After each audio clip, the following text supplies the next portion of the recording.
We've talked a lot about how deep this Montreal Canadiens roster is, especially at forward. Look at their taxi squad. I can think of two players who we haven't even seen in a Montreal Canadiens uniform yet. Michael Frolik and Corey Perry. Corey Perry, remember, he was with the Dallas Stars and was just in the Stanley Cup final. When do you think we'll see both of those players in the Montreal Canadiens lineup? That's a good question. I don't, you don't change a winning lineup, so I think it'll be a little while before we see Perry and/or Frolik in the lineup.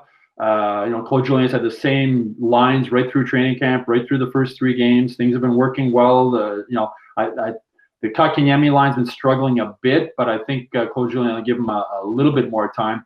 I can see Perry getting into the lineup. Probably the home opener when they play Calgary. You're going to have Tkachuk running around there, causing havoc like he always does, and I think Perry will be a good matchup to go up against him. But again, things are going good right now, so I don't think Claude Julien is in a rush to make a change. If there is a change, it could be Joel Armia maybe coming off of that line with Toffoli and Kotkaniemi, because they haven't looked that good, and you have 2 right wingers trying to play on their opposite side, and they've struggled at it so far. And even though it's not a full 82-game season, it's 56 games in a condensed time, and there's a lot of back-to-backs and not that many days off between games when they have these series that are similar to baseball. So I think eventually they're going to come in. You're going to run into injuries. You're going to get players who are not getting the job done at that point, and that's when you'll see them come in. I don't think they're going to spend the whole year on the taxi squad. They'll come up when the opportunity happens, but you're just not going to shake up the lineup when you're winning right now. And it's nice to have those guys available to you in the event that there is a little bit of a slip up in the performance. What they do give you is depth, and does force the players that are playing right now to be the best they can be. And if not, it's an easy change to pull one of them out and throw one of these guys in that are proven players. And Stu, you mentioned Armia.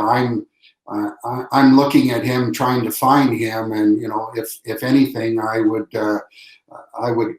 back him off a little bit and bring one of those other guys in to change that lineup. But anyways, the way it is right now, they're having success. They're going to have discussions as far as what we need to do to keep this ball rolling, and the advantage they do have is they have some depth guys sitting in the stands that can come in and contribute in a positive way. You're right, Rick, in that internal competition, right? I mean, Joel Armia is probably the guy who's looking over his shoulder a little bit right now with Perry, because I don't think they're going to take Kotkaniemi out of the lineup, and they're definitely not going to take Toffoli out of the lineup. So right now, if there's one guy who I think is probably the best bet, if that's the right word, to be the first healthy scratch or coming out of the lineup as a healthy scratch, I think it would be Joel Armia. Well, I can't imagine Frolik or Perry being on the taxi squad for too much longer. When do you think you'll see both of those players in the Montreal Canadiens lineup? Let us know in the comments section below, and be sure to visit hockeyinsideout.com to check out our full episode.